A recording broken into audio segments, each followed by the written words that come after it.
board too, please? Oh boy, everybody, huh? No, not everybody, just the two of us. What about me? I'm nobody. I have to record it as well. Thank you. You should now have permission. Thank you very much.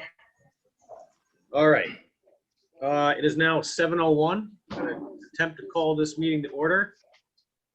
Today is October 15th, 2020.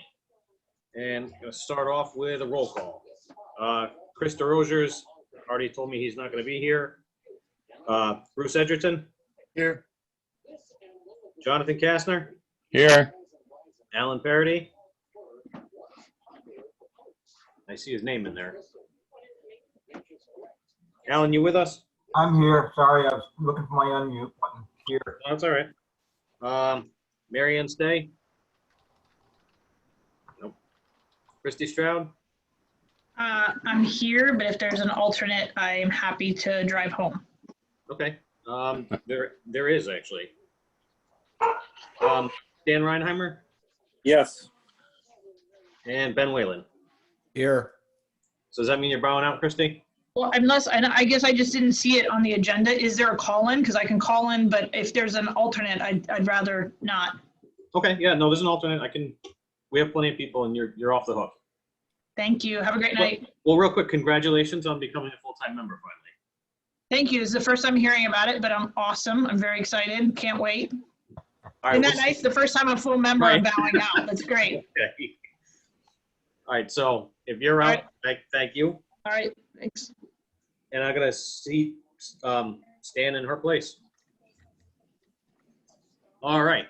Next on the agenda, acceptance of applications. A is 450 Industrial Park Road for a fitness center. You guys should have had all that stuff on the meeting material there. So looking for a motion for that. Put a motion to accept the application. Second. I'll second that. All right, Alan and Ben. Go down the list. Bruce, Yes. Jonathan, Yes. Stan. Yes. All righty. And the second acceptance of an application for 76 Kirtland Street for an accessory apartment. Looking for a motion. So moved. All right, looking for a second. I'll second. Got Ben. All right, Bruce, I'll plead you. Yes. Alan Yes. and Stan. Yes. All right. So at 7:04 p.m., looks like we'll switch from the regular meeting to public hearing. So we're going to start with the only one on there, 450 Industrial Park Drive for a fitness center. And I think I saw the applicant in here. Yes. You want to give us a little spiel about what you're looking to do? Sure. Thanks. Here I am again. So the goal is to open a small cross-training gym here at 450 Industrial Park Road. There's small group class sessions. We work in a team environment. We don't, we do various things between row, bike, dumbbells, kettlebells, etc. So I know that it needs to be zoned for indoor recreation, and since we live in New England, it's really important that now that the weather's starting to cool down, we have a little bit of indoor space in which we can do that. So I did provide a map that shows where the space is located at the industrial park. It's the first building on the right on that road. And I've talked to a few neighbors here on each side of me and across the street, actually. They all seem kind of on board with the plan. And everybody's been super nice about saying, oh, early morning, you can use some parking over here if you want, there's nobody. And the landlord had said that we can use parking alongside the street just before you get to the building over in the grassy area. So since we're not going to have, 1 million people at one session at any one time, I think that, our parking is going to be fine. Okay. The only time we might have a few more members is on a weekend morning, and that's like at 8 a.m., 8 a.m., like Saturday, Sunday. And I know Sundays up here are super quiet. So that's pretty much what we're trying to do. So All right. Does anybody have any questions for? Mr. Chairman, if I might, Shoot. I just want to note for the record, this is John Guskowski, zoning officer, that there is also a legal notice in the file indicating that the public hearing for this application was noticed twice in the Hartford Current on the 10th and the 9th. I'm sorry, the 2nd and the 9th of October of this year. Yeah, I thought I had it up on the screen, but apparently not. All right. Anybody else with questions? Or Tony, statements? can you bring up the site plan that was mentioned?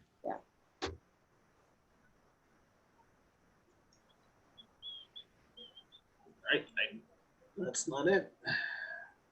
Give me 30 seconds. I will. 3, 4, 5. Oh, I knew you were going to count down, Jonathan. that's too much pressure. This is Ben Whalen. John or Mike, which one of you were on point on this? I'm sorry, Ben, what do you mean? Which one of you were sort of involved in review of this and putting it together? The applicant put the application together, but we were both in touch with her. We communicate to her mostly through a shared email. Okay. I guess just my big question then to either one of you, just because we've had this problem before, the parking issue, do we need the waiver signatures or anything for the parking? Is there anything that we have to deal with here?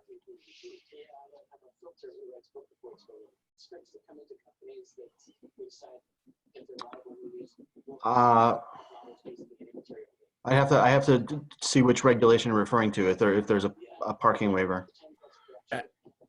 Alan, do you know that off the top here? I just want to make sure we're dotting i's, crossing t's, so we don't end up with another one of these issues. Yeah, and that's kind of what I'm digging into right now. That's why I asked to bring up the site plan, because the narrative explains that there's a scenario of shared parking along a driveway, and it sounded like there was potentially parking on a grassy area.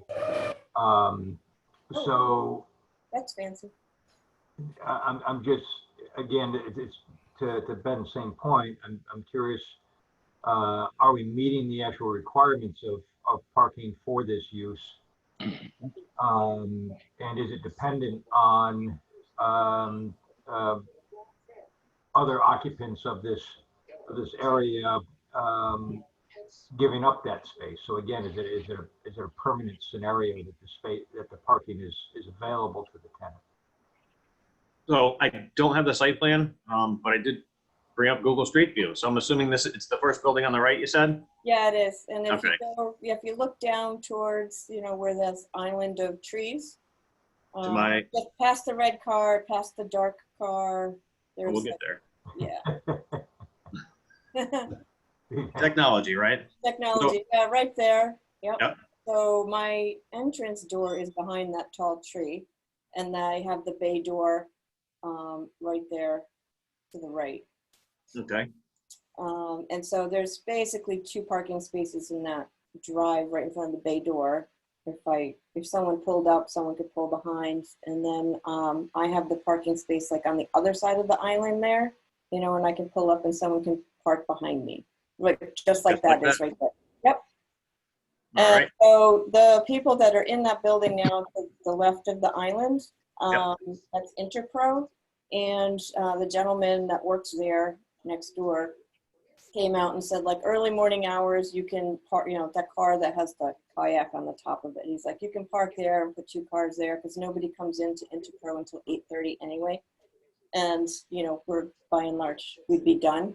With any group workout, it would just be 1 person if they came in at 8:30. So. Okay.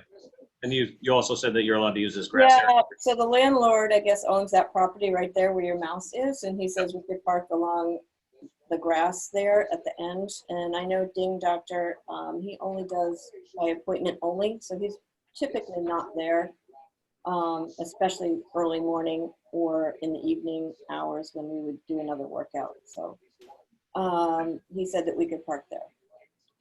Tony, it's Jonathan. Yep. Can you swing over to somebody's right to show the whole width of the road. They are good. Look at that. That's probably one of the widest paved roads in Deep River. It's a very Um, wide road. It's nice. And it's not heavily trafficked, being cul-de-sac. I think there's probably, even though the fog lines are not painted on there, I think there's plenty of curbside parking. Yeah, I think, so there are some trucks that go by, I've noticed, like early morning. The company is at CWPM. The transfer station, the bulky Yeah, waste station in the yeah. back. They're up on Commercial Drive, and so they kind of zoom a little bit, but they slow down. So it seems to be okay. And definitely the weekends, it's really quiet. There's like nobody up. A few cars.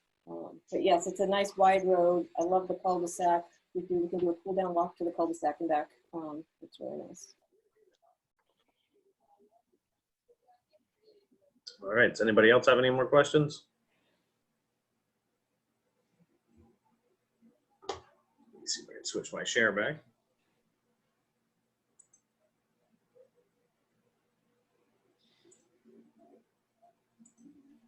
All right. If not, look for a motion to close the public hearing. So moved.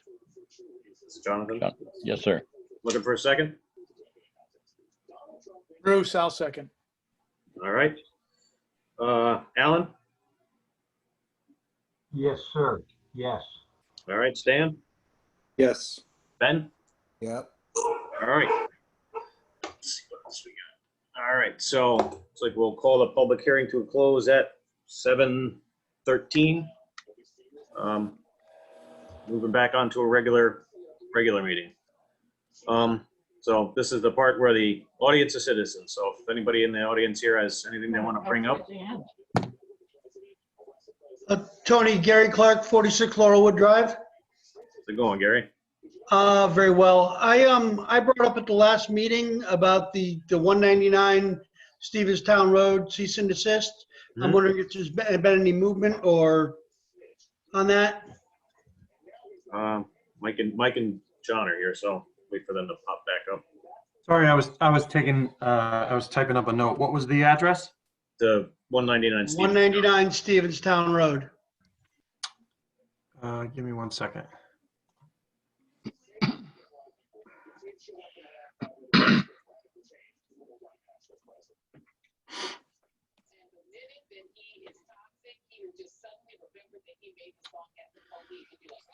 This is Papusha, I believe, Mike. Yes.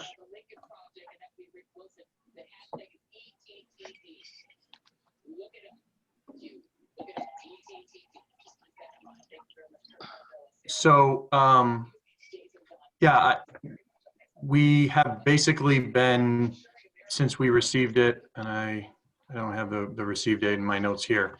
Would it have been the September meeting? Yeah. Have basically been trying to compile the history of the various agencies and town involvement previously to kind of figure out what issues have been dealt with in the past and any findings. So we basically have a baseline. And we haven't taken any formal action yet in the sense of issuing anything, but we have basically been gathering the history on the property and working through that to try to make sure I understand there has been deep involvement and other issues related to planning and zoning. So we're just trying to make sure we understand all that before we move forward. Right, So it's and in progress. I think as Gary mentioned the last one too, there's a fire report, a multi-town fire that was there. And so I know there's a ton of paperwork that's got to get gathered. So Excuse me, Tony, don't mean to interrupt you. If you're looking for information, I have the whole file on that property for the last, 3 years, which includes the cease and desist that was given to the property. It includes the minutes from the meetings where the cease and desist was put in the property. I have all that. If something happens to become not available in the file, I do have all that information from town record that I received and paid for. So, again, I'm very, very, very concerned that the property's not that far through the woods from my house. There was one fire that was out of control and multi-towns had to come, and what's going on in the West Coast with California and stuff, I don't want to lose my property. And especially if he's not supposed to be conducting business on the property, it's a residential piece of property. I'm very concerned about that for my well-being, my family's well-being, as well as the town. I'm concerned about the town. The town shouldn't allow this to happen, and it's already happened. So that's where my concern comes from.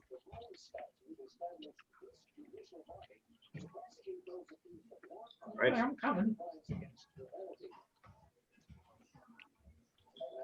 All right. I mean, I know these guys are working on it. Maybe we'll have more information at the next meeting. I mean, there's an existing cease and desist in place, as you've mentioned. And this is John. We have found that there are some gaps in the files. I'm not going to, assign reasons for that, but we'd be happy for any information that you could provide. I would be more than happy to get anything that I have to the chairman, and he can hand it over to you. I mean, I'm more than happy to do that. That's, again, I'm just concerned. Yeah, Gary, why don't you do that? Make copies and I'll grab them from you, and then I'll scan them to these guys. The more info, the better. I'm good with that. I'll get the file that I have and I'll get it to you. Okay. All right. Thank you very much. Thank you. Does Gary get 50 cents a page for the copies he gives us?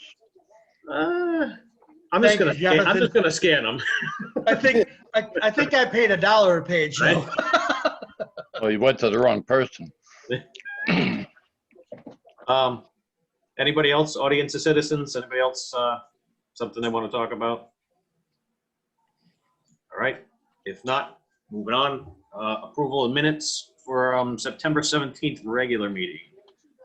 Regular meeting. Has everybody had a chance to read through these? Yes, I had a couple things, Tony Spruce. Shoot.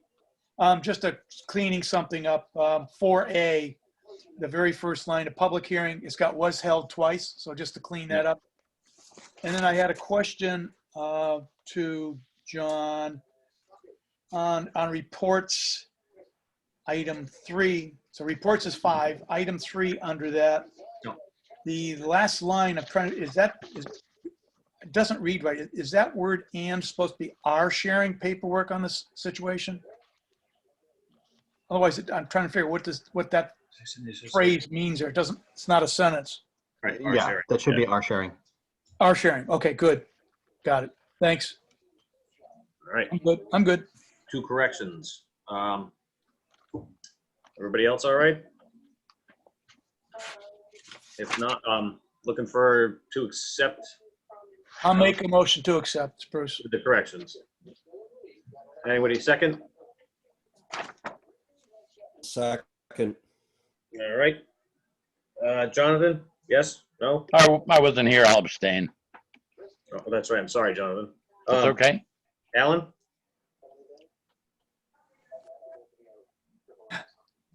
You there, Alan? Yes. All right. Stan? I was not there.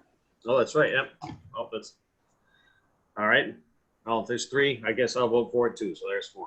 I'm looking at the public hearing minutes. For some reason, keep zooming out on me. Everybody had a chance to read the public hearing minutes? Yes. Any corrections? Anybody got anything for that? If not, looking for a motion to accept. Again, I'll make a motion to accept those minutes as For a posted. second. I'll second that. All right, Alan. Jonathan, you weren't here. Correct. You weren't here. Ben, I'll plead you. Yes. And I, again, yes. All right, so those are both accepted. On to new business. Action on 450 Industrial Park Drive for Fitness Center. Looking for a motion or discussion. Tony, I think we need a site plan. Looking through the materials that I have, there was no site plan provided.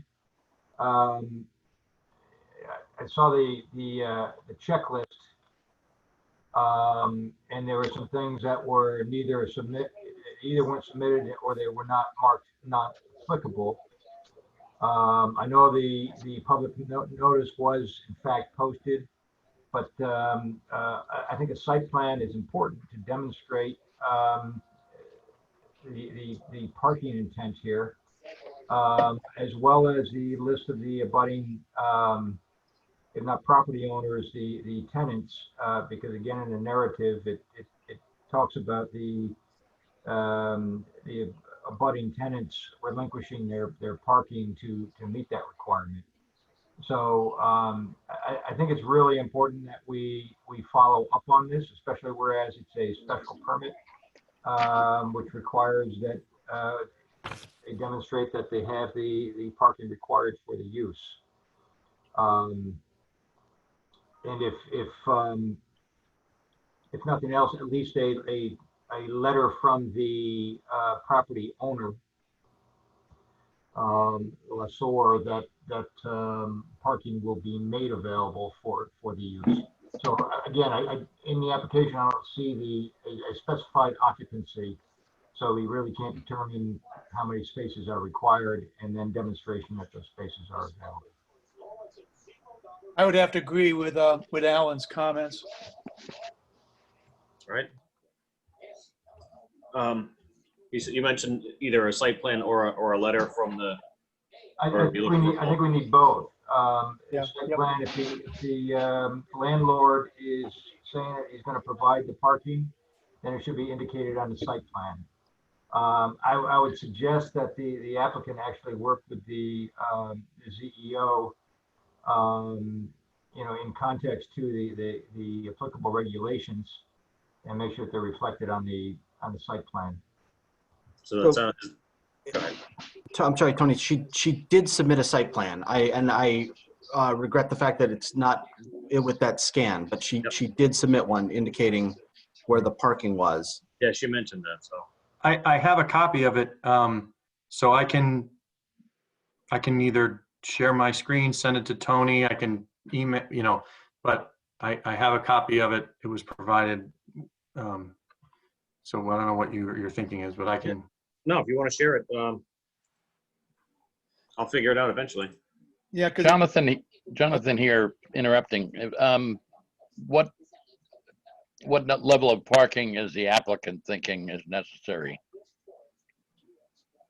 Not what the applicant has. No, I know, but I'm just curious to know how much traffic she expects. And Mike, real quick, can you just share, or do I have to allow you to share, or do I have to make you the host? You have to allow me to share. All right. I was in here somewhere. Spotlight, host, allow, record, remove, report. I report you. Screen sharing. Tony and share. Down, share. Not seeing it, Mike. Down at the bottom. Yep. It says you've disabled screen sharing, so give me 1 second.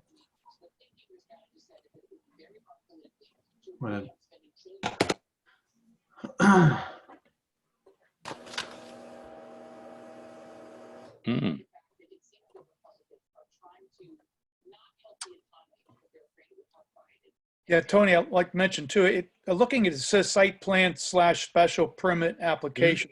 It only had special permit checked off, like no site plan had been submitted with this application. Yeah. That's based on the 2 approval tracks: site plan, no public hearing, special permit. It's just 2 considerations what you guys would look at. But all right, Tony, I'm sending it to you now. Okay.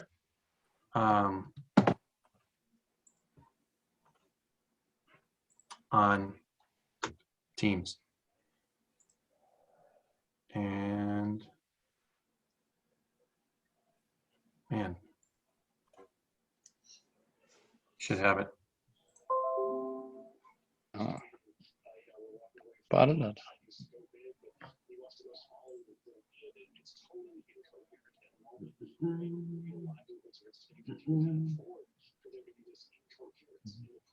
You get it? I got it.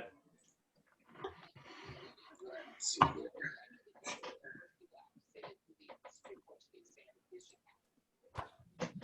here. Mm, You guys all see that? good job.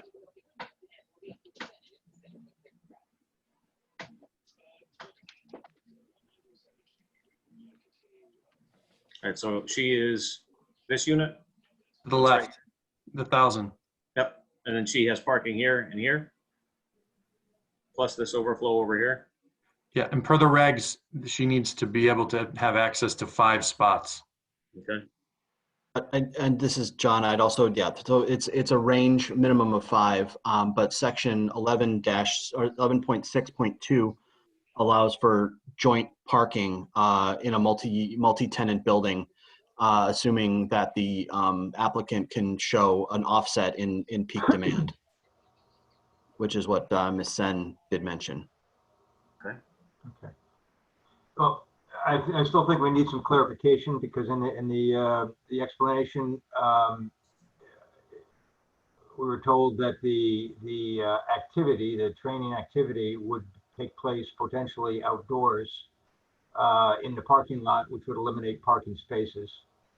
And if we are going to, again, our regulations do not allow for double parking.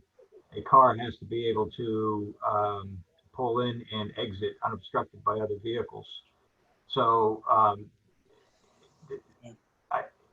historically, I think this commission has been lax in ensuring that we meet our regulations.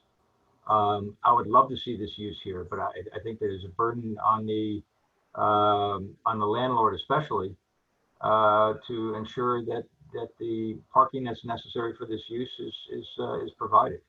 So I would request that the site plan come back with an indication of the areas, outdoor areas that are going to be used for activity, as well as an allocation of the parking.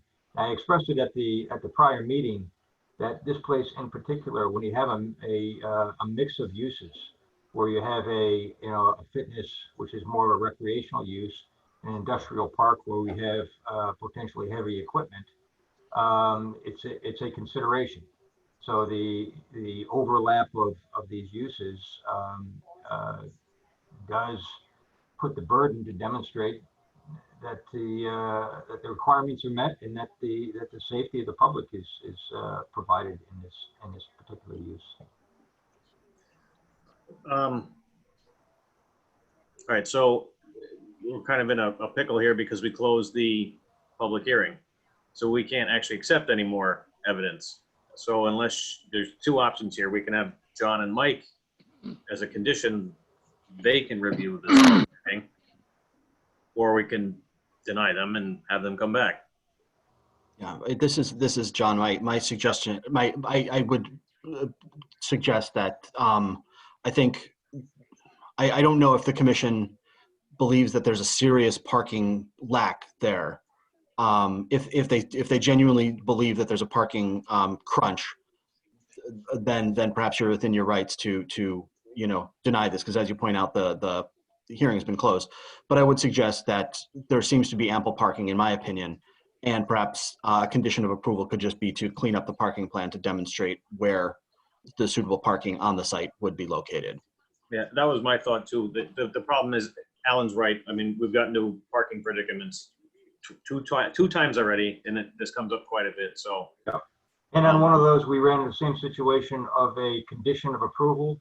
And there was no follow through. There was a permit granted without demonstration of that provision. I wish you had reviewed this and advised the commission on whether it met the requirements or not. But it's my opinion that the site plan doesn't demonstrate that the parking is met. I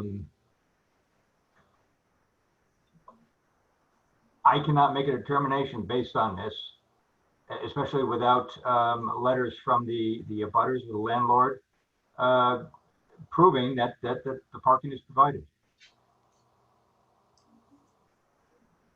So all right, well, do you feel that John and Mike could make that judgment if they were brought a parking plan and letters from the adjoiners?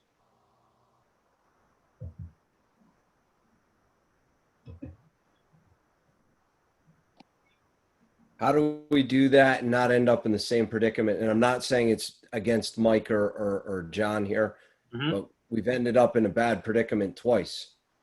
I think that you simply need to drop a condition on the approval that indicates that the applicant has to demonstrate before receiving any permits to fit out the space or whatever, move forward, that she has access to a minimum of 5 parking spaces and something related to that the landlord acknowledges that he's made those 5 spaces available. And if he can't commit to the 5 spaces and show that she has access to 5, which is the minimum required by the regs, then doesn't meet the condition of approval. And her options are to come back and try to modify that approval with you and say, I couldn't do it. I only need 3 and here's why, or come up with another approach. But you know, she's made a fairly good argument that there is not going to be a lot of overlap between her uses and the other tenants. I'm not even certain that all 10 of those spaces are occupied. Yeah, there's a lot of empty space in that unit, that building. So but the uncertainty demonstrates that we're not certain. I think that the question. My point. I think we need something in writing that says that those spaces are available and dedicated for her hours of use, and that the hours of use and the actual occupancy of the space and or site is clarified. Because you know, I understand that, you know, if we have 4 people in an exercise session, then you know, 5 spaces should be perfectly ample. But this is a 1,000 square foot facility. And in a 1,000 square foot facility, we're saying, you know, that occupancy could be significantly higher. So Also, she's talking about parking. I mean, I'm just finding that this application is incomplete. I apologize for not This is just such saying it earlier, but I received the application today. How many parking spaces can any tenant there claim as curbside?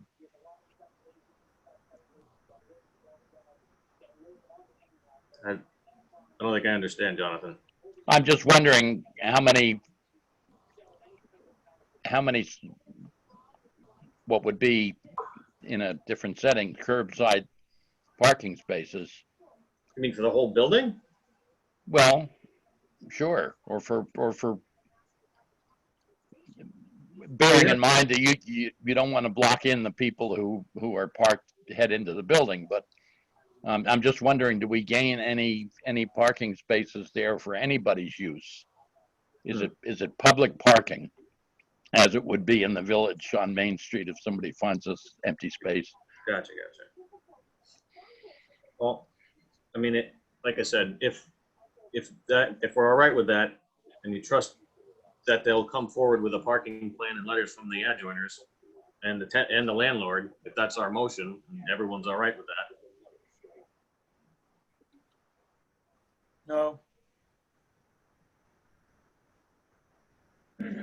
That grass area is not a Four Seasons parking area. You cannot construe that as a Four Seasons parking area. 1. 2, what's to keep us from, if the applicant comes forward with the information that we need so she can show that she's got adequate unencumbered parking areas, that we could have a special meeting called just to deal with this issue. So we don't The have to. problem is that the hearing is closed. Right. What was your suggested, you had a suggestion for a condition, which I guess was gonna put the, I just want to know one thing. Hearing's closed, so it's either you deny it, right? You have to deny it and they have to come back, or you have to accept it with conditions. Those are our two options, correct? Correct. But can't you deny it and then call a special meeting if necessary to address that issue? No, No? 'cause it's a public hearing, because it's a special exception. Okay. which means you have to notice it in 2 Right. more weeks, you know. This feels like the same road we went down last time. Well, with a lot more flexibility, though. If anybody who hasn't driven down there. Yeah, but Jonathan, this is what got us in trouble No, before. I understand that, and I'm not looking for a permanent solution to do that. I'm looking at what really exists there. And what I'm thinking is that, and I'd be glad to do it, is do a Google. I have it in my computer already for that whole industrial park, and we can count up the number of parking spaces Yeah, available. but Jonathan, we can't come up with a solution. That's not our job. That's not our job.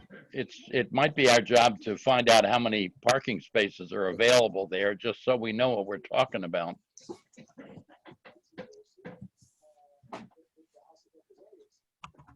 Well, even if we know how many parking spaces are there, we don't know that they have been allocated to this tenant. We can't make that presumption. Well, how quickly can we find out? It's Ted McKenzie, right? How quickly can we find out from Ted whether he can guarantee the spaces?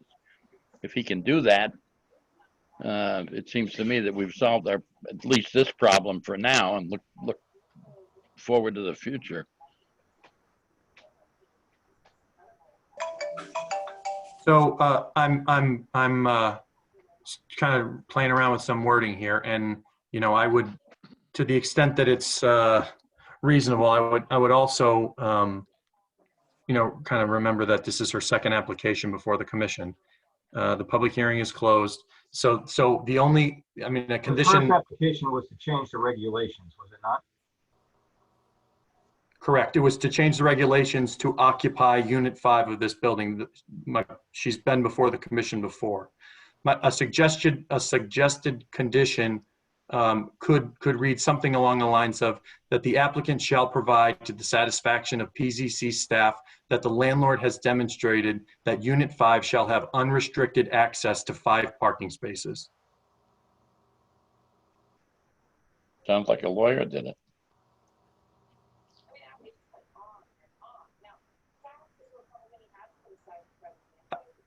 I'm trying to, I'm unsure at this point as to where you guys are sitting. You're mulling around 2 options. One option doesn't need any consideration, obviously, but the public hearing is closed, so we really don't have much we can do. So the only condition that would get you there, based on what you've talked about, is something along those lines. That's what I've been able to come up with while you're talking about it, and we can tweak it, but that requires her to provide the minimum per the regs, and it requires the landlord to do so, and that they be unrestricted. Not that there are 5 parking spaces on site, but that he is providing her with access to 5 parking spaces. Right. And unless there's something that you feel additional that she would need to provide beyond that, which we can also try to include. I would make that a motion. But I think that the other consideration is what we've heard is that the exercise will be conducted outdoors as well. So I think that's another thing that needs to be demonstrated in the site plan. Are we allocating space outdoors for recreational activity? And is that in lieu of parking space? I can just throw. I think this is unfortunate because I think that this is a good use and something that we should be advocating. But I think that I have a problem with reviewing an application in a matter of, having hours to do it and trying to impose conditions on issues that seem to be evident, but to me, the application is incomplete. So I was just going to throw out I believe the reason that the activities are taking place outside now is because of COVID, to allow for that. And just for consideration, almost all businesses are conducting stuff outside now. And we haven't gone through all their parking. I think, five parking spaces, if they can be provided, 4 doesn't seem too unreasonable. I don't think that the grass is going to fly. But if they can get a letter. Well, it may not fly for parking, but it could for recreation, the grass. Right. Agreed. And if you're not allowed to double park, there's it look like there's plenty of space behind the cars or in the empty areas that aren't there. I mean, people move a lot easier than cars. Again, my concern is that we have that clarification. So that would also be if we're going to accept this with conditions, and I understand the necessity of flexibility under the situation with COVID, but we're not putting that stipulation on there that this is a conditional use, during COVID. We're saying that it is approved for outdoor recreation, potentially in the parking area. And again, I have to reiterate my or restate my concern is that we know that this is an industrial park with heavy trucks, etc., and there could be visibility issues, with the parking configuration. So it is important to demonstrate the location of the spaces, the location of the outdoor activity. I'm in favor of it, provided that it's demonstrated. Why don't we could edit the condition to, make sure that the parking spaces being provided are not going to, wherever she does her outdoor stuff cannot include those five spaces. Good idea. So she'll have to prove both, not just the 5 spaces, but an outdoor activity area.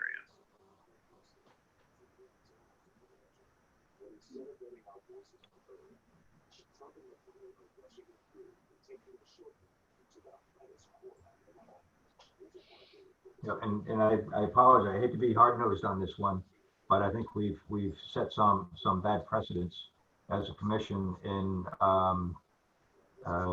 not following the regulations to a letter. We're not in the business of granting any variance from our regulations. That's a different bunch of people.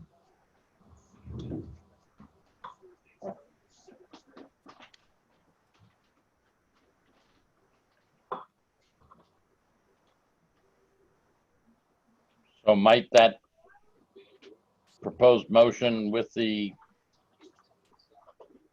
addition of the phrase covering the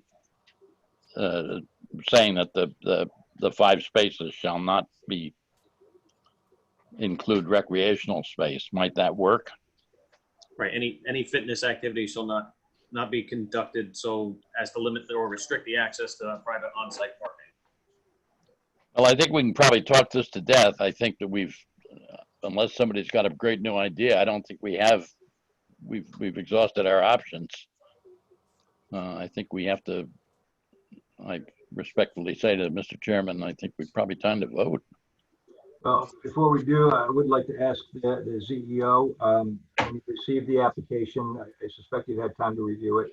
Are there any other issues that we should be considering with this application? I'm confessing that I have not spent a lot of time with the application, only having received it today. So in your review of it, are there any other issues that may be at variance with the regulations or would require some consideration?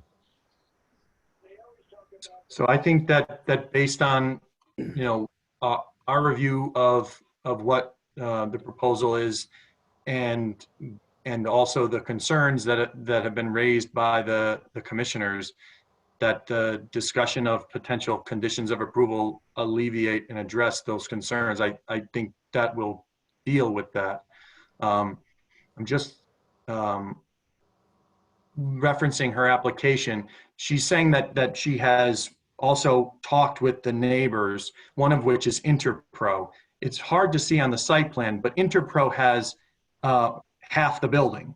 So she's going to have that whole half of the building with someone who has already decided there won't be an overlap. So I think to that extent, it alleviates some of that concern because we're not dealing with 10 separate uses.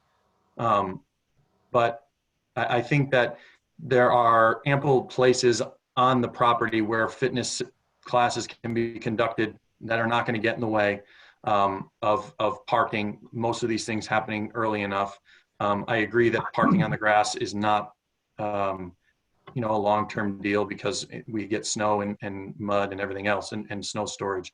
But I think that based on the fact that this is only 1,000 square feet and the activity and the time frames, we didn't find any apparent conflicts.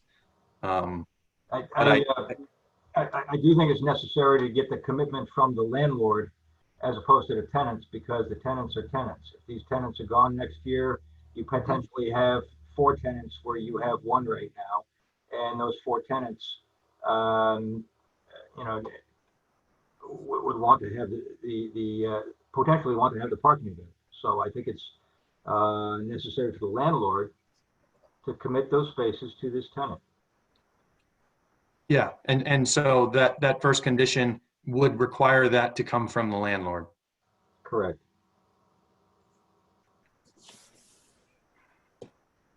All right. So is that our motion? That would be my motion. All right. How many voting members do we have, Tony? And what is it going to take to pass this one?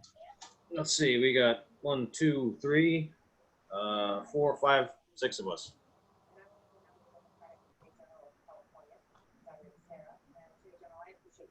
It requires 4 to pass. Mm-hmm. Looking for a second.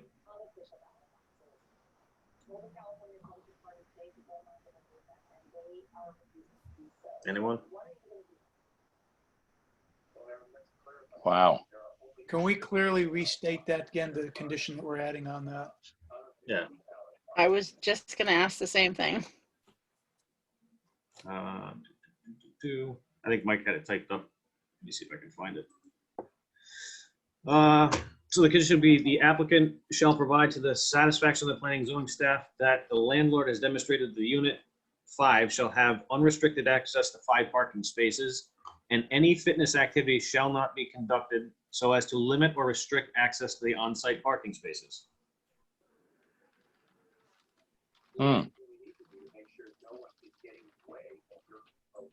Looking for a second.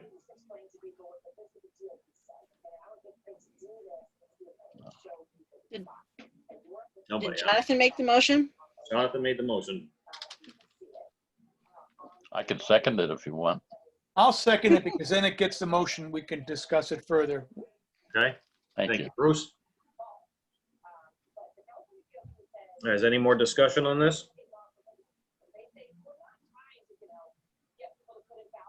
Anybody? So that's it. Nobody else has anything for this? What? I'm assuming, Jonathan, you're in favor. Bruce, you seconded, so you must be in favor. Oh, you're such wisdom. Yes, thank you. Alan, Aye. you vote no? No. Okay. Make sure I'm not missing anybody. Stan? Oh, am I a voting member? You are a voting member. You're There seated. you are. I'm seated. Okay. Well, it appears to me, looking at this, it's the curb side of the grass area that they're referring to parking, not on the grass. Yep. And from your Google view, it looked like there could have been 3 cars parked there parallel. Yep. Off the road itself. And then she has got the 2 parking spaces in front. Yep. So I believe the 5 are met, so I will go with yes. All right. Ben? Unfortunately, I'm going to vote no, just because, not that I'm against this or anything, it's the documentation is my issue that we've been here before. I'd like to see these things solidly documented before we approve, just because, as was stated, tenants change, and I like to see things documented properly so that there are no gray areas. So I will be voting no. All right. No, I'm gonna go and vote in favor of this, so.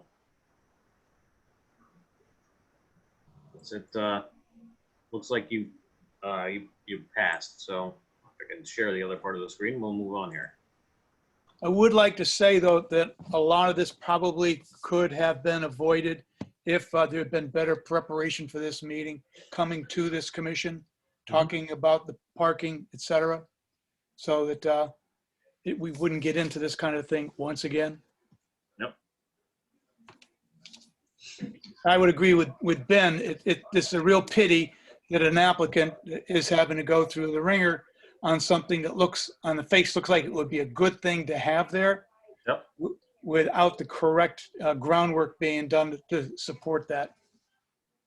I'd like to throw in too, I mean, you guys have to be aware that, when you know, you can't accept any evidence after public hearing is closed. So just, if you want something, you gotta ask for it then. Because if not, they're not allowed to bring you anything else. I would also like to say, it would help an awful lot, instead of saying any publicly available materials to be discussed during the meeting may be found here, and you have to go to some other site. And if you've got an iPhone, it wants you to download an app in order to get to that. And I think that that's a little bit absurd, that that should be information that's available to us earlier and as a distributed as the rest of the material normally is. I would echo that. This being a public hearing, the site plan not being available to the public in advance of this meeting is just not acceptable. I will do my best to get this all emailed to you ahead of time on the next round. Well, again, when it's a public hearing, that material was not included with the minutes. It needs to be for the public. You know, so that they can come to the meetings with a public hearing. It's not just us that needs to be informed. So, So what I'll do is, not only will you be able to get it there, I will put my personal email address on there. So if anybody wants it, I'll email it to them. Actually, Tony, drop it at my house next time. There you go. You want a pigeon? Yes. Anyway, new business, or I'm sorry. Yeah, we're still on new business. 76 Kirtland Street, an accessory apartment. Go at the bottom on this guy. All right. Looks like they are looking to turn an unfinished space above their garage into an in-law apartment. You know, applicable zoning section, 76 Kirtland Street. John and Jennifer Hodgson's, and so a whole list of stuff. Real quick, this is what they're talking about, and that's what they want to turn into their accessory apartment. And the thing I was looking for, they have B100A approval. I think they're actually here, and I don't know who's left, John or Mike. They want to give me some more information. I'm still here, so if there's, I'm just pulling some stuff up, but if there's questions come up, I'll. Yep. All right, does anybody have any questions about this?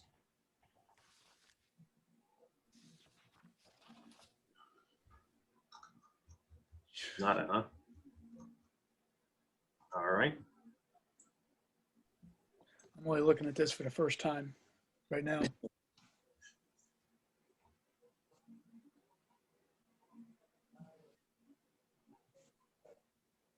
what, again, I do apologize, having only had a very short period of time to look at all the materials for this evening.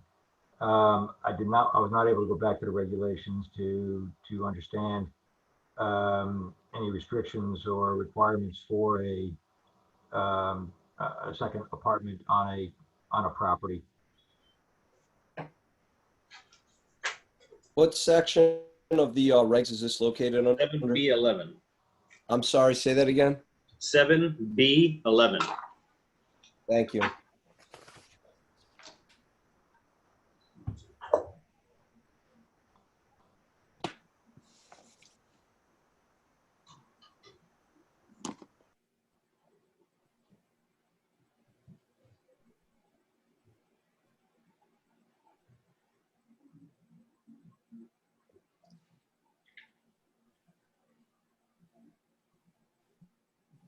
Tony, can you bring us back to that site plan part of it, please? Yep. I'm just cruising through the regs as you are. You want the first floor or second floor? Let's see, first floor.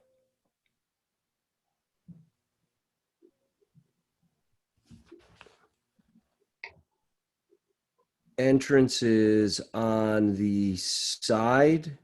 Mm-hmm.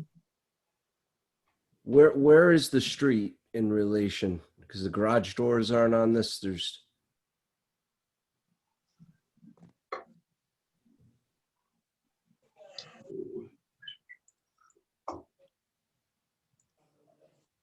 Supposed to work from this.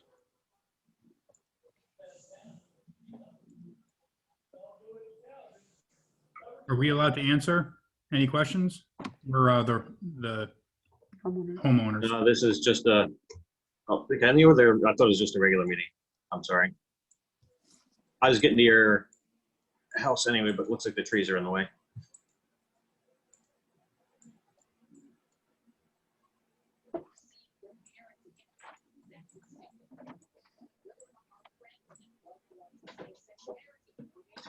Let's see, share.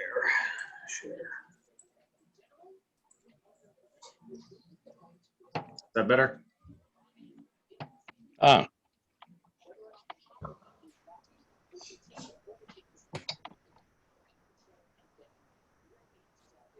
okay. Thank you. Now, okay, please flip back.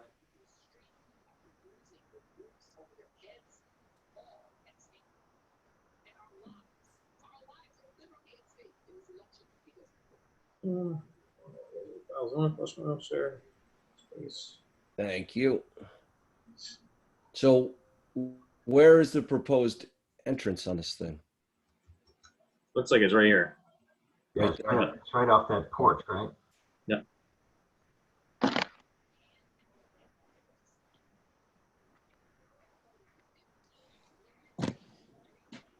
So as I understand, if I were reading this correctly from the image you put up before, it's planned south, or the gable end of the garage would be the front of the building. That would be the roadside. Mm-hmm. Yeah, this is the side that faces the street. Mm-hmm. Right. 76, is that Colmer's? Familiar. They're not shaking their head.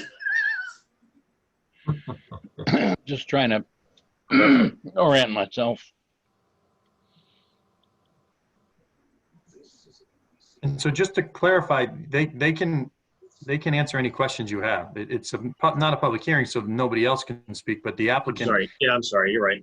So if you guys have questions, they're here and willing. So Tony, can you give me the second floor? Yep. Sorry. So I'm just gonna buzz through this real quick.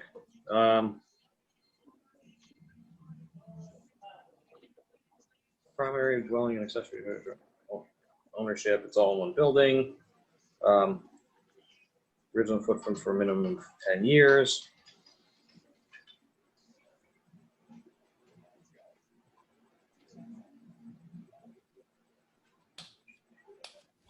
They're not, you guys aren't expanding anything. It's all within a single family residence. There's no front entrance. Well, that was one of my questions is, does that, the way the entrance is tucked on the The front of the house Side is is that meeting? yeah, this is the front of the house, so there's nothing on that side. I think there's 2 windows.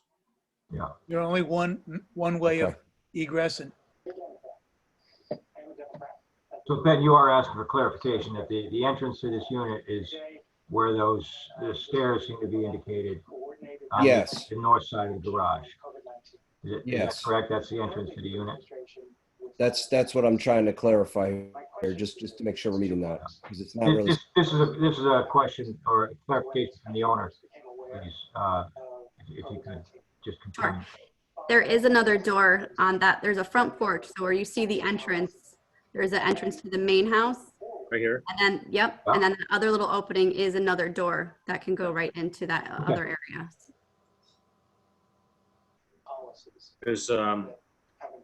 There's only one driveway. First of all, going back, the fact is that the president was informed how dangerous this virus was. And all the way back at the beginning of February, I argued that we should be keeping people. Right, you have your separate kitchen. And we had set up an administration, the pandemic office within the White House. What's the total square footage of this? People on the ground. I suggested we should. A little under 1,000 square feet total of living space. Okay. So it's under that, yep. Okay. Asked to have access to the source of the problem. There's no more than 2 bedrooms, or no more than, yeah, there's There's at least just one and no more than 2.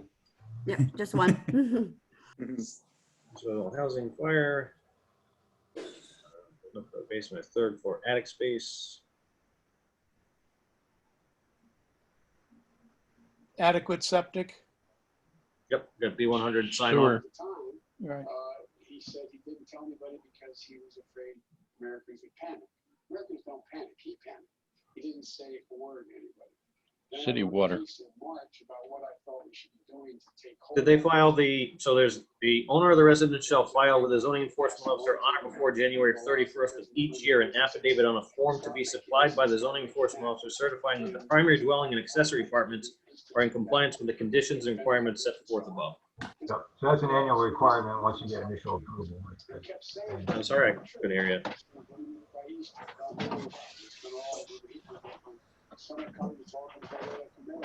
He's still saying this. Before you go to the future, go ahead and follow up on that. Looking back, just a little Has that requirement been met, Tony? That's what I was asking. Tony, I think that's a requirement, an annual requirement after the initial approval, just to demonstrate that you're adhering to the requirements of that unit, as approved. That is correct. Okay. It seems like them, as I buzzed through it, it looks like they've met everything. You guys have any questions? Can somebody's microphone be muted or something? We're picking up a lot of extraneous conversation in the background. I don't know if it's a television or if it's something else. Yeah, it's somebody's TV. So what we should be doing now, there should be a national standard. There we go. Thank you.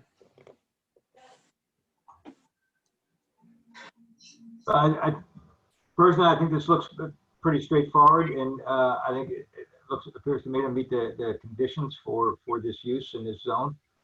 I don't have any further questions or comments. All right. Looking for a motion.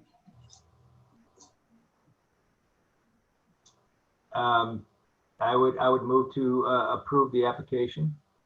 All right. Looking for a second. I'll second. All right. Bruce, how plead you? Yes. Jonathan? I know he muted himself. Yes. Stan? Yes. All right. So he is approved. Let's see. Moving on. All right.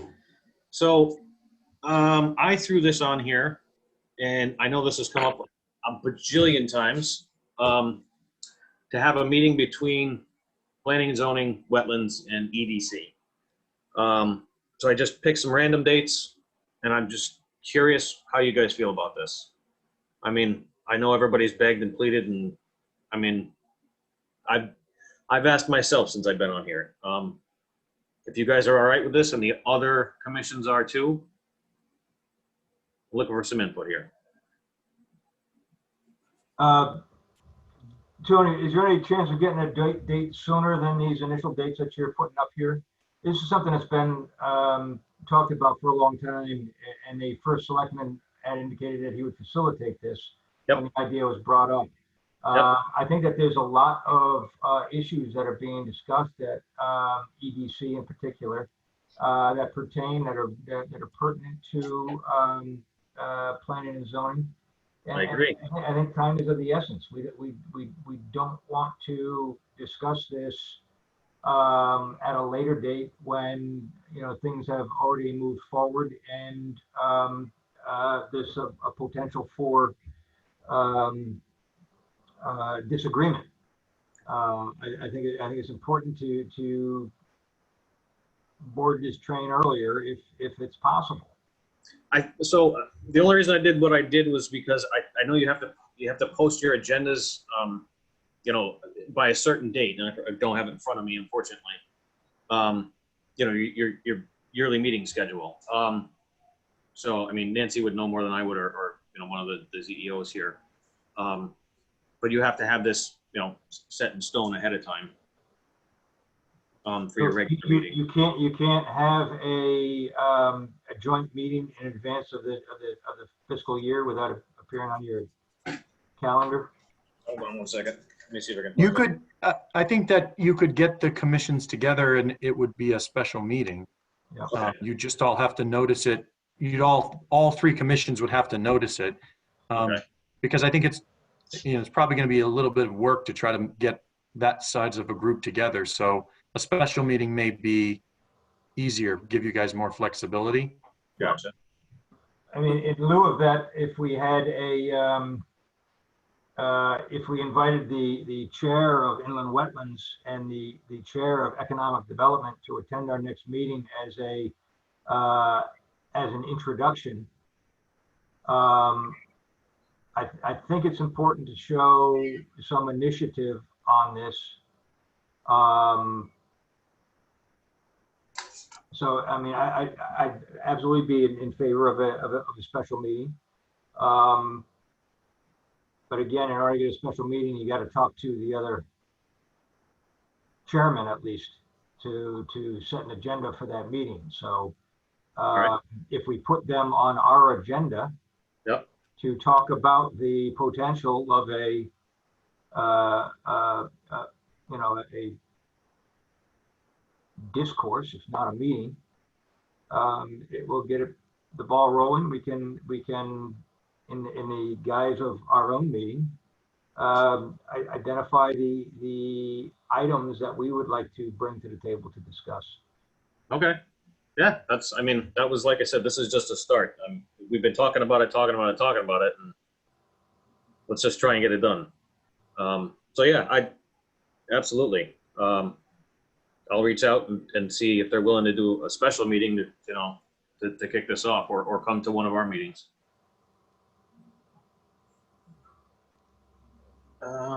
Anybody else have anything to add or ask or suggestions?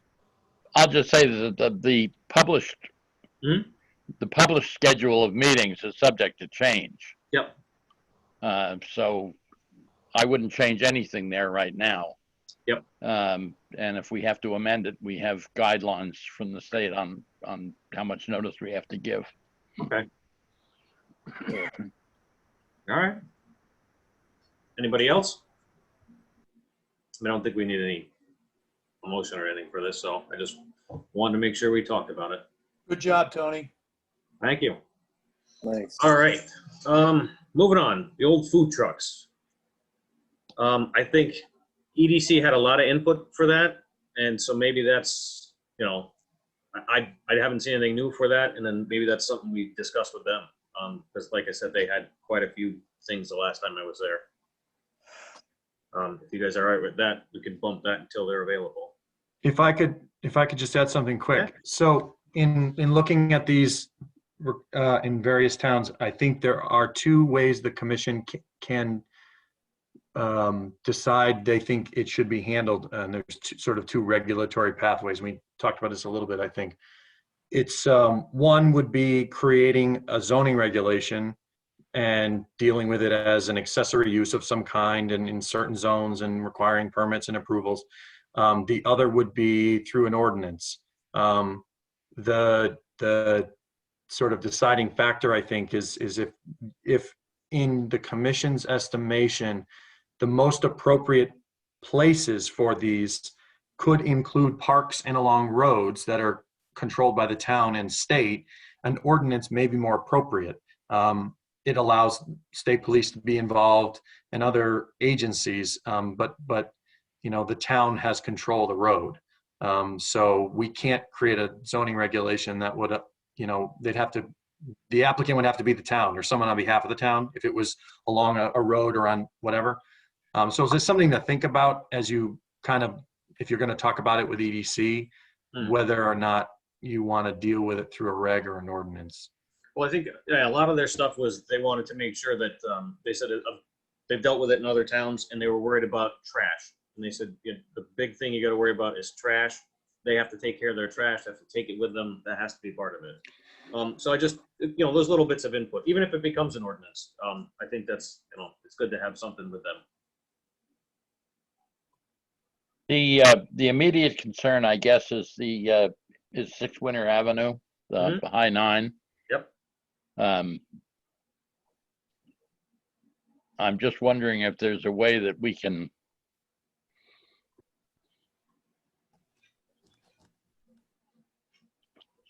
come up with a something that would work that might be just a temporary thing. I was just going to say, let's say specific to that place, and I don't know if we can do that. Well, I think we have provisions for a temporary thing. It's more an event application, in which case they may need to, reapply periodically. Maybe it's a seasonal type thing. I'm not exactly sure how it works right now, but we have vendors in town. We've got a hot dog truck. We've had other similar functions in town, and I believe it's been approved on the basis of for a time frame, as if an event. One thing that concerns me is that we're looking at a change of regulations to accommodate something that may not be coming from a real discernible demand or out of planning, more so than opportunity and perhaps the ability for Deep River to do what everybody else is doing. COVID is a different situation. COVID is a unique circumstance, and we should be able to be agile and facile enough to accommodate that, like we've accommodated special provisions for restaurants in town. I think I've said it before. I think if we do make this an accepted use in town, a zoned use in town, especially as of right, it does have implications, and so it probably should be studied. So to Michael's point, we should have a meaningful and integrated discussion about where it would be appropriate. Are we looking to augment areas of recreation in town with the provision of, refreshment? And I think that perhaps these food trucks should be looked at in terms of food trucks, in terms of refreshment and convenience, more so than, competition for the bricks and mortar restaurants in town. So, I think it's absolutely imperative that we continue discussions with EDC, but we also look at it in terms of bigger picture planning for the town and how that potentially, changes patterns of use, and changes the complexion of our, recreation areas or our commerce areas, et cetera. So I think it's more than identifying a regulation that that would control the use, but a sincere planning effort to identify what it would look like, where it could be, and with public input on this. I mean, it really needs to be something that is followed up with a public hearing about this, because, you know, again, it goes to the character of the town by introducing this type of use. We're not a college town, and we're not a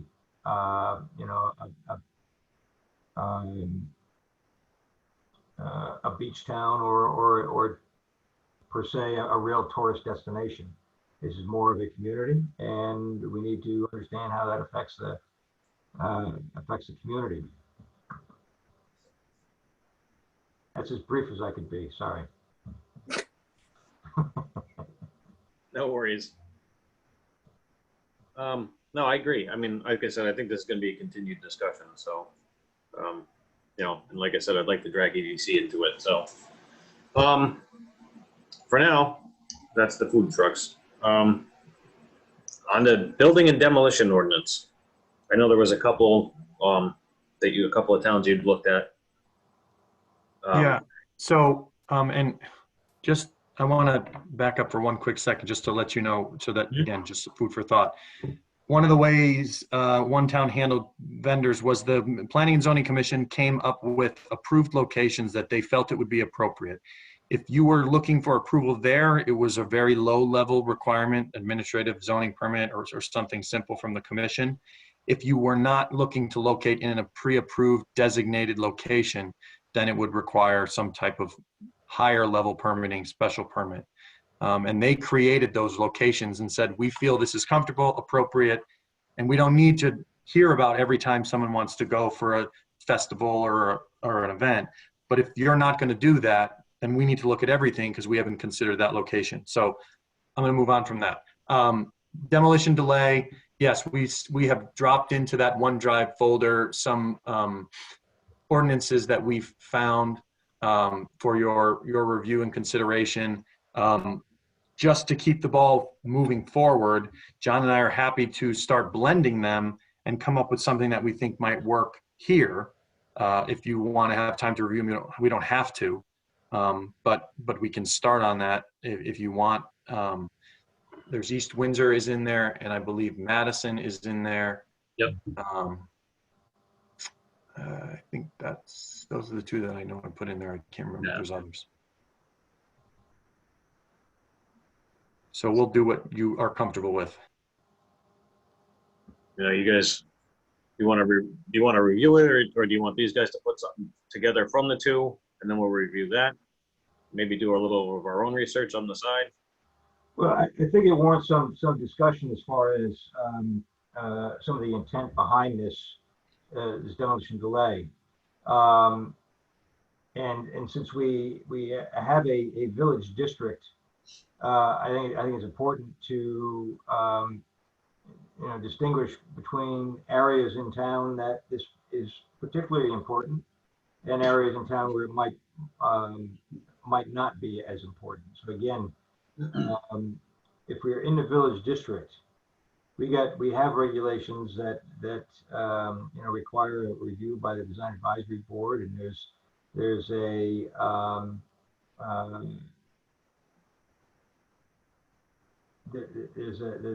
conscious effort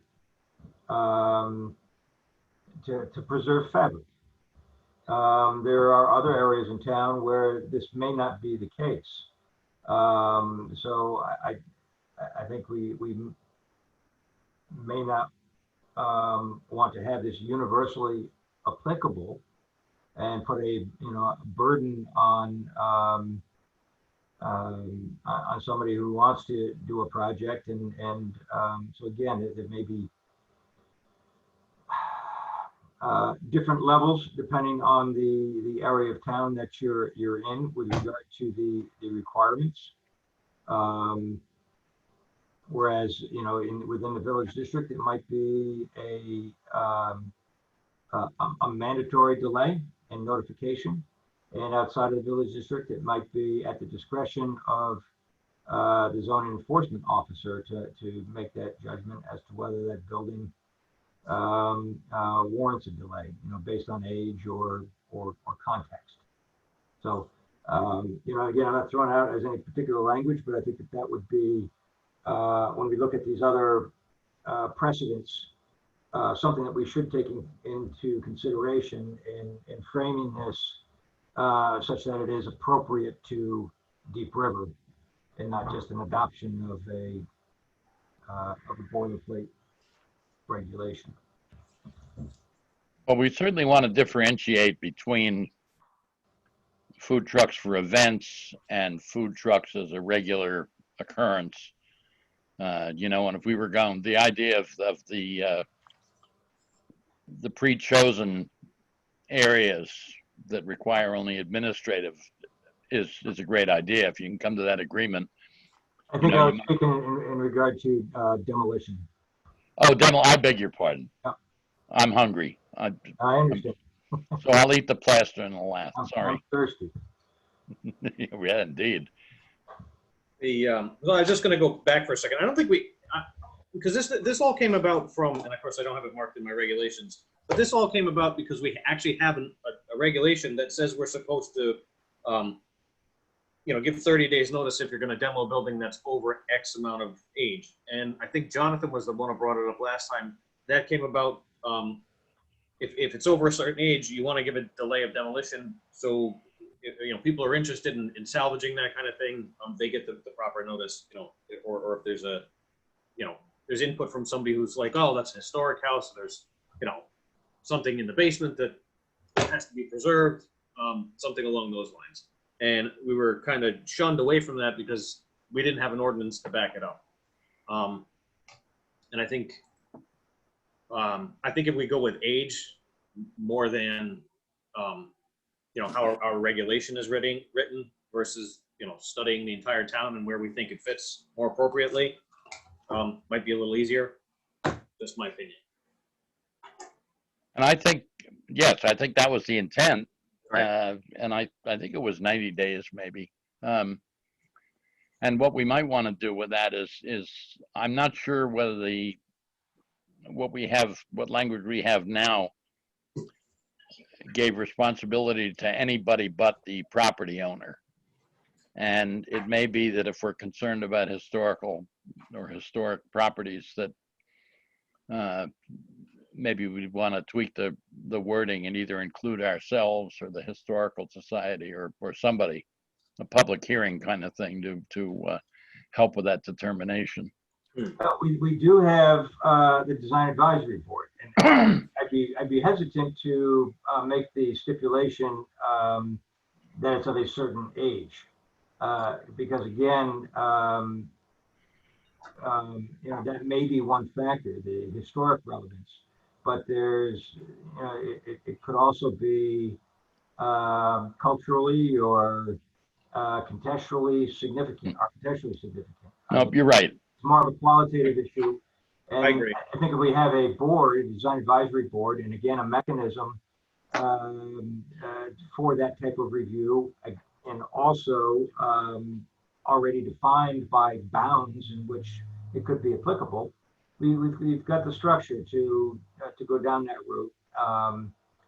Again, this is not the body to be looking at aesthetic or other issues like that.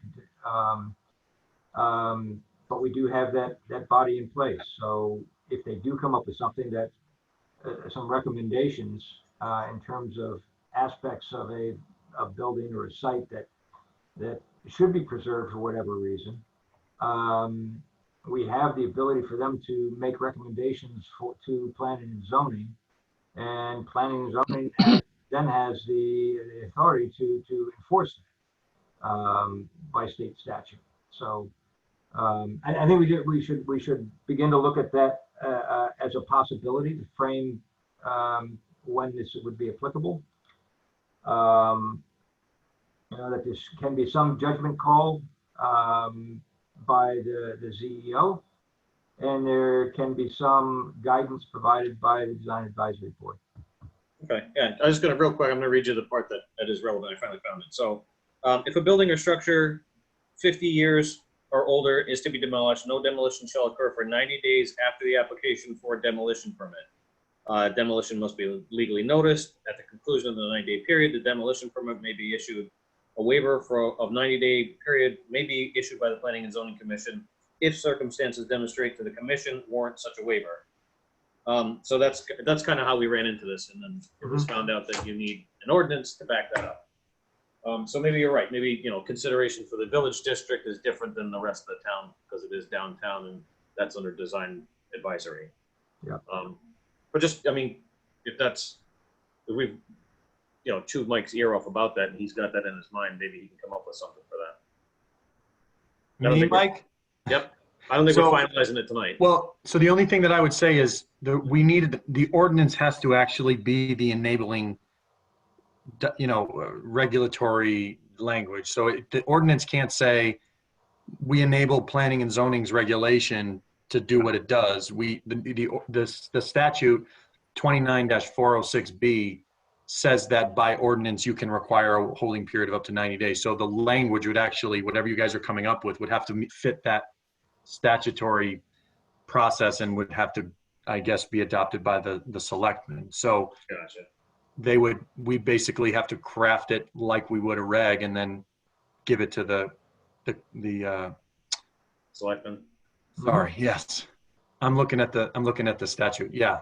So it's section, and so if you do look at what we sent in the OneDrive, you'll see the way that it's laid out. It says pursuant to CGS 29-406, and so you can see the sites there. And it's in subsection B.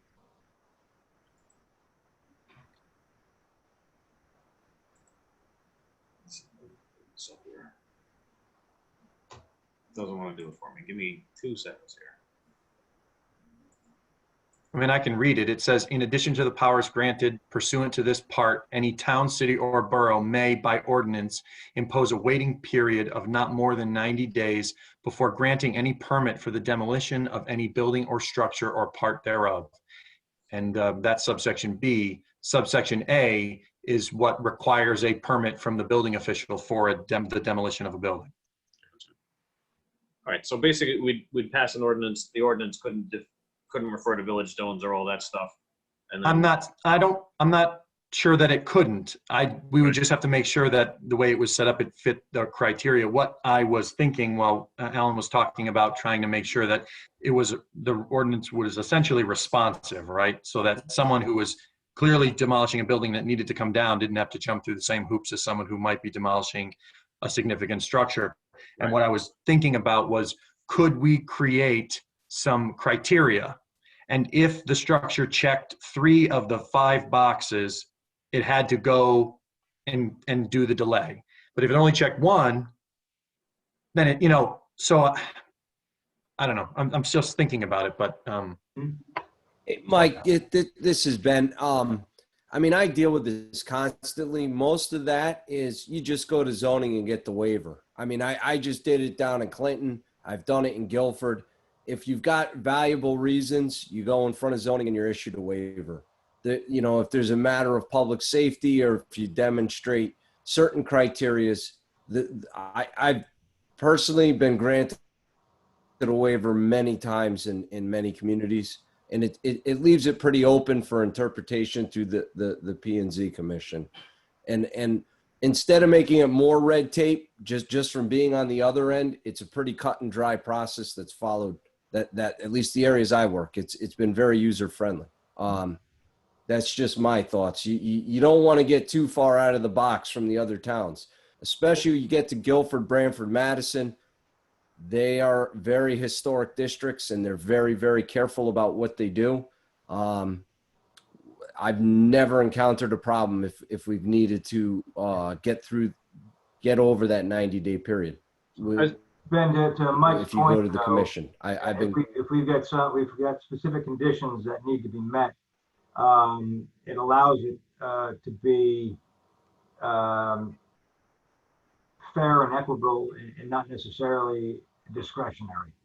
You can go in for a waiver and you know, there really, I think there should be criteria, clear criteria for, you know, why that would be waived. And if it is, you know, more of a discretionary decision, that it, you know, there's the extra provision, and that's again why I suggested the design advisory board is that they can review it on the merits of subjective criteria, design, and then you know and that comes as an advisory to planning and zoning. You know, if it's clear cut, that's what, you know, it's when the CEO can probably make that administrative, you know, decision based on criteria. So just to touch on that, if you were going to build something or demo something in the village district, you would have to go to the design review anyway. They would see what you're applying for and go, whoa, whoa, whoa, we don't want you tearing that building down. So I don't think anybody would tear a building down in the village district and then go, you know what, we're going to put up a Wendy's here. We already tore down the old building. That does happen though. Someone will tear down a building before they disclose the plan for what they're going to put up. And so that's what we're trying to get around, is that a demolition permit, as it stands right now, a demolition permit can be issued without review by planning and zoning, without enforceability. Yep. So I think that's where the ordinance, and if it's worded correctly, becomes much more enforceable, and it's an accountable process. You know, I'm not worried about the people that come in and say, hey, this is what I'd like to do, and it goes through the normal process. My concern is when you have somebody that wants to, you know, quickly get a demolition permit and demolish something before the question could be asked. That's all. So to me, it's got to be tied to the demolition permit. And again, that's where the problem we ran into is there's a disconnect between our you know, and land use. We've got one hand going to a lawyer to say that he doesn't have to enforce what the other hand requires. That's what we're trying to solve here. And the reason we need to be clear on is that the town has a vested interest in the character and the fabric of this town. So it's not a historic district, but we do have a district in place that takes into consideration qualitative issues and quality of life issues. So Pennsylvania Station comes to mind. I'm sorry? I say Pennsylvania Station comes to mind, although that was not in our jurisdiction. Good point, though. That's exactly Point right. taken. Okay, I gotcha. All right, so, I mean, so are we gonna leave this with, they're gonna draft something and we're gonna keep kicking on it till we get it where we want it, or they being Mike and John? We can start on it. I was reading through the Madison example we gave, and interestingly enough, it does not specify who actually administers the ordinance. Would not even come up if they had their counsel and preparation. So you know, trying to figure out before bringing this to a public hearing. what. You know, No, he's feedback. Yeah, he's whispering. I'm gonna mute him. Whispering. Yeah. So I think the first question is, can we by ordinance actually delegate this to another body? Can it come outside of the building official? And if the answer is yes, then the commission can talk about how we want to potentially craft other agencies to become involved or not. But I think that's probably the question you guys need answered, because that's going to be a big component. In East Windsor, it comes out of the building department. I know Clinton has a reg, but a reg doesn't do anything because we know it needs to be an ordinance. So, you know, I think we probably need to answer that question for you first. And then that might give you some idea as to how flexible you can or cannot be. But you tell me what you want. We'll do whatever. Well, I mean, yeah, we don't want you to draft an ordinance and it's totally worthless. Well, the ideas will be the same, right? Wherever you want to take it will be the same. It's just a matter of, does this get approved by you guys or does it have to go to the Board of Selectmen? Gotcha. So I think we need to clarify for you how much flexibility you can use and who is involved in the delay. Okay. I don't know. Is that, maybe I'm No, hearing. I mean, yeah, I'd like to know that if we have, I mean, if we're drafting an ordinance and then in the end, we don't, you know, our regulation is a moot point. Yeah, I'd like to know that. I think that ordinances are the province of the selectmen, but that doesn't mean that they have to initiate them. You know, we could come up with anybody can come up with a proposed ordinance. Right. But at the day of the end, well, it's almost the day of the end, isn't it? It's the selectmen who have to approve it.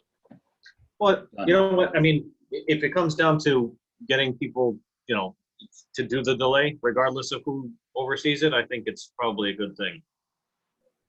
You know, because questions do come up like the last time. So I think maybe we should know. Roger.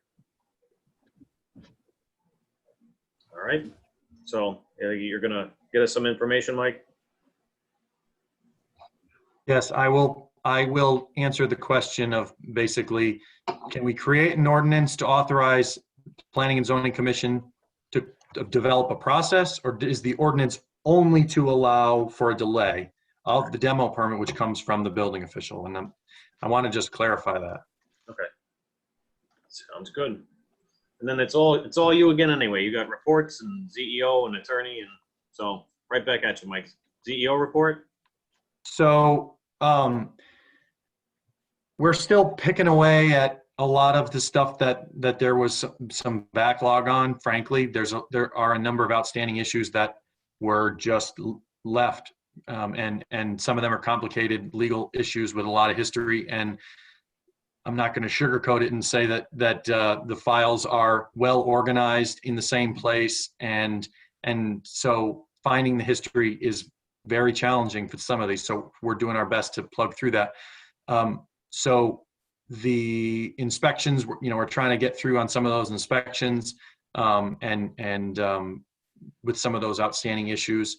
And I guess to roll a little bit into the attorney's report, though I don't see him here, you know, we have one particular issue that's been pending for some time. And we have identified a proposed approach, and we are waiting on the attorney to review the documentation that's been provided to him to basically tell us that he is comfortable with what we are asking him to do. We really are waiting on that.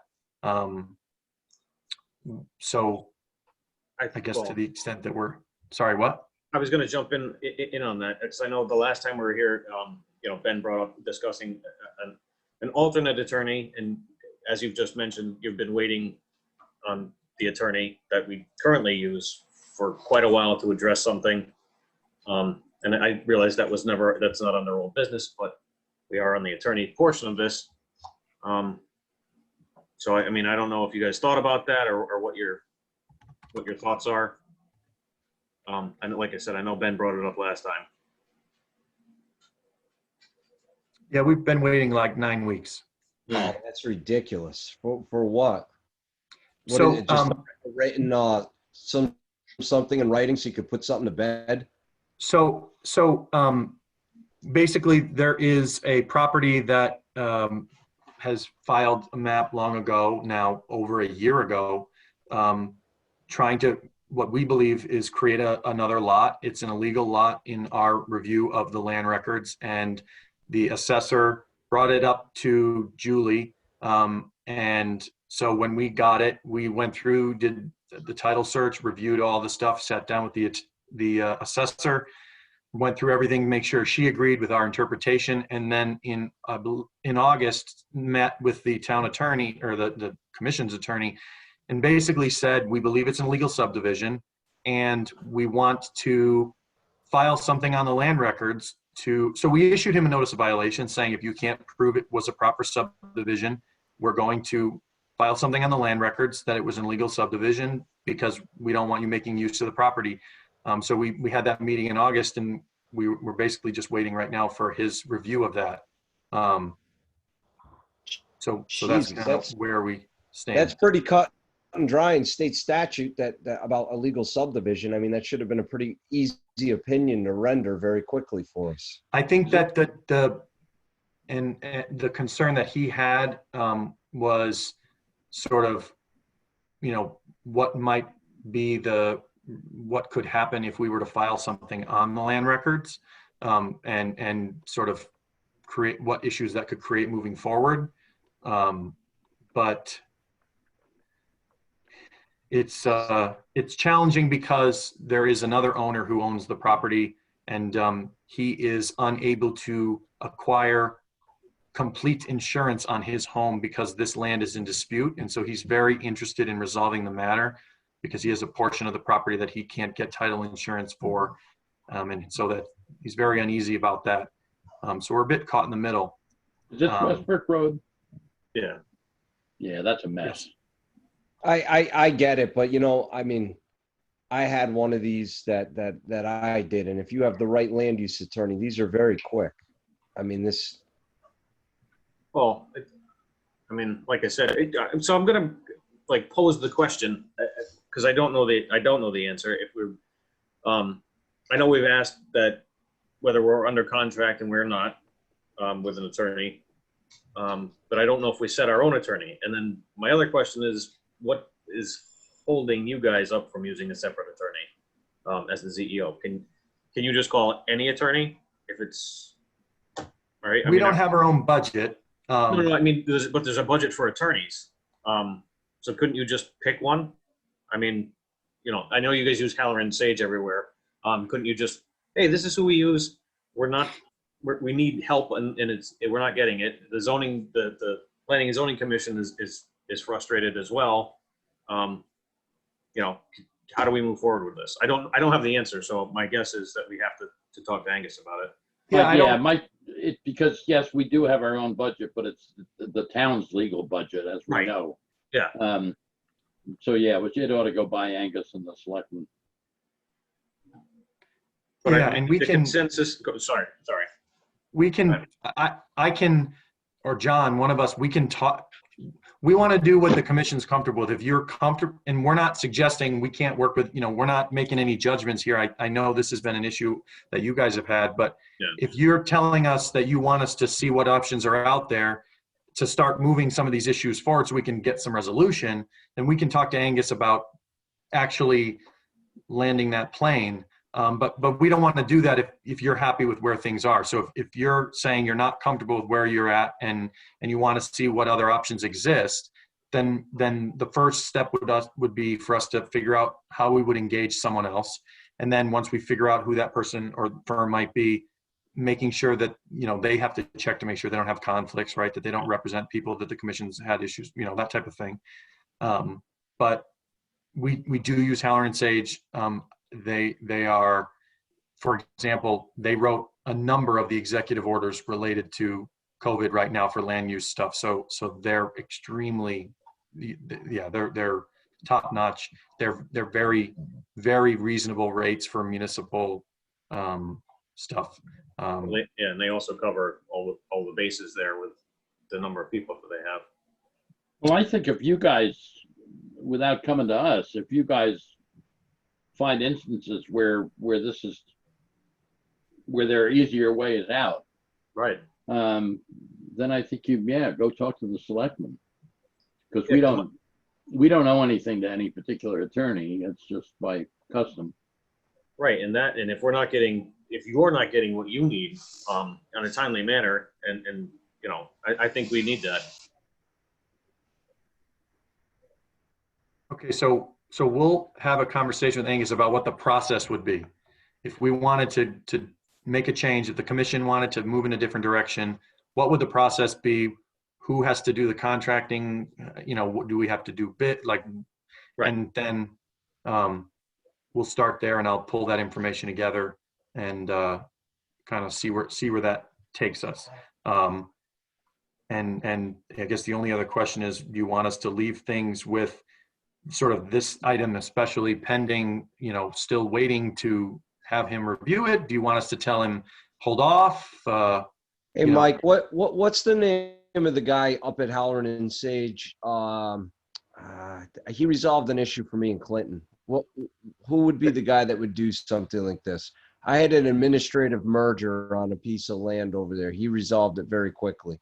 So they have, they have in the last couple of years, they've basically absorbed two other firms. So the Brantz, Willis and Knapp and Martha Kalina, or I don't know the other name. So they have Mike Ziska, they have Ken Slater, they have Mark Brantz, they have Rich Roberts, Duncan Forsythe. Ken Slater. I mean, I just know the one that I had to do, he rendered an opinion very quickly, had case law to back it up. We resolved an issue. I mean, in your opinion of looking at this, are we just burning up time here? Because my issue with this lawyer, my personal issue is he's now farming this stuff out to somebody else. Then we're paying him. Then we're paying our attorney to talk to him. When my experience has typically been, you go to somebody like a Ken Slater or a Marge Shansky, they render the opinion very quickly in a letter and it's over. What's your feeling? Are we better off waiting and saying this is over, or do you see this dragging out being a huge bill here? I think that the existing invoices that you guys were recently reviewing already have stuff related to this. And I think when it was originally reviewed when Julie sent it over, there was not a clear resolution. I agree that Ken and Halloran they are extremely expeditious. I work with Ken.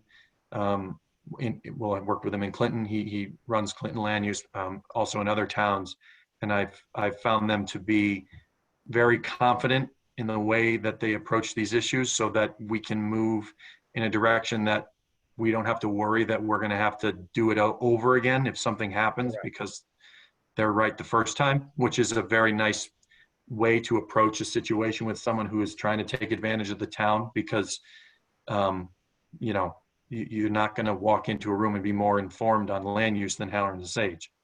And so I think that's a good position to be in. If you guys find yourself with someone you're dealing with, you have some real horsepower representing you. Well, I mean, as everybody always has in the back of their head here in Deep River too, is, you know, Mount St. John's comes up. I mean, it's nice to have, like you said, the best in your pocket already.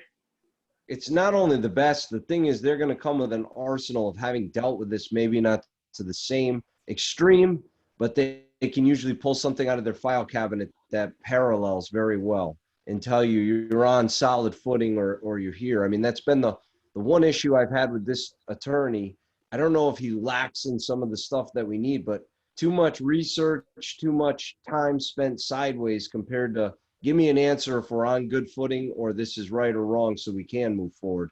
And that's what I'm getting at, Mike, is time is money. Are we wasting money right now, or do you see that we're so close to the finish line we should wait this one out? I believe that for this particular issue, the email that we received an hour or two ago was that he thought he might be able to get to it in the next couple of weeks. So I think if we pump the brakes now, we can pump the brakes. And I want to be clear, there's no judgment here. I'm telling you what we're being told. You guys have a very long history. So I'm not in favor of anything at all. I'm just trying to make sure that we don't look like we're not responding to outstanding issues, because we're doing things as fast as we can, but we need some other things to happen. Well, Mike, that's the whole reason that the commission moved in a direction of retaining you is for the breadth of experience professionalism and expediency. And if our legal counsel is inhibiting that, we need to rectify it. Again, I think we're advocating that we bring our professional services up a notch, and necessarily so because, as Ben alluded, we're facing some issues down the road that will require some significant horsepower, and we don't want to have to figure that out when we get there. And I concur with Ben also, is that time is money for everybody involved with these issues, with the commissioners, with our CEO, with applicants, and that we need to be able to have decisions and advice rendered quickly. And it's more important to get to have counsel that can give us direction than to provide us with a long dissertation. So I am very much in favor of moving to a firm that has more firepower and a broader base of experience, because again, with land use issues, it's not the repeat business that we need them for. It's the unique situations, and I don't want to be in a position of having to come up against something and figure out if we have the right counsel. I think it's important for us to be moving in that direction now. All right. Okay, we'll talk to Angus, understand the process, and then go from there and figuring out kind of what we need to do. Tony, I'll keep you in the loop, and what we can do between now and the next meeting, we will. And but I agree that perhaps there may be some efficiencies which will result in cost savings. Right. But also having a deep bench of 5 land use attorneys, puts us in a good position should something come up. Good. All right, so it's a good. I don't have anything for engineering, regs committee. Chairman has nothing. Budget, Jonathan, I don't know if you had anything. The only thing I was going to mention is at the town meeting, the budget went through for Mike and John for the rest of the year. So it's good news on the budget front. We don't have any bills, so that's usually a good thing. Nancy, unless you're hiding something that I haven't seen. Well, we're in danger of. Go ahead. We're in danger of overspending that in our line item. Which one? We don't stop soon. The which line item? No, I'm kidding. All right, you got me a little worried here. You're the budget guy. Yeah. Payment of bills. I'm sorry, Nancy, you got nothing? No. All right, perfect. Commissioner training, nothing that I know of. I know last time Mike said that UConn had made all their online classes available, so you can get that through the, I can't even think of the name off the top of my head right now. But this is the same project that Bruce Hyde, who's been to us before, runs. And that's it, man. We're looking for a motion to, oh, I have one thing. I totally forgot about this. So Chris is going to be a little sad he's not here this time. I talked to Angus today, and so our next meeting can be at the town hall. It can't be completely in person, so we'll still have a virtual aspect. But you have to come in, you have to sign in, you have to wear a mask, and it will be on the 3rd floor. This is if nothing changes in the next month, but it'll be upstairs on the 3rd floor. All the chairs are spaced apart. So I know Chris will be happy about that. So we'll give that a shot. Unless something comes through, I will let you all know via email. So Tony. Yeah. So I just just back quickly to reports. So I think you guys are aware that we filed a STEEP grant application on behalf of the town for e-government, cameras, GIS mapping, online permitting, new computers. So we should know hopefully tomorrow if that grant comes through. But I couldn't remember where we had left that with you guys, so that's hopefully tomorrow. Yeah, we knew you had it. No, we didn't know if anything went, or we knew you applied, but we didn't know if anything went. They're 2 weeks behind on releasing the info. The government's behind, you don't say. I Yeah. wouldn't believe that. All right, so if anybody has anything else quickly, if not, looking for a motion to adjourn. So moved. All right, looking for a second. I'll second. Thank you. All right, Bruce. Tony, you muted him. Oh. All right. Let me see. He might have something to say. I didn't realize he was muted this whole time.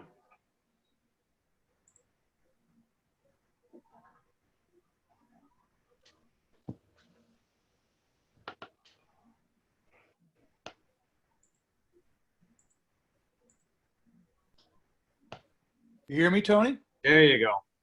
I didn't realize I muted you because there was a bunch of background noise. You missed a big chunk there. Was there input from you or? No. Did we missed? Okay. All right. So I got a motion and a second to close the public or close the hearing. You agree? The regular meeting, yes. Yes. Perfect. It was Alan and Jonathan. Aye. So, yep. Just going through my list here. Stan? Aye. All right, Ben? Yes. That's everybody. You guys, thank you, and everybody have a good night. Good night. Welcome aboard, Stan. Thank you. Exactly. Thank you. Thanks, Tony.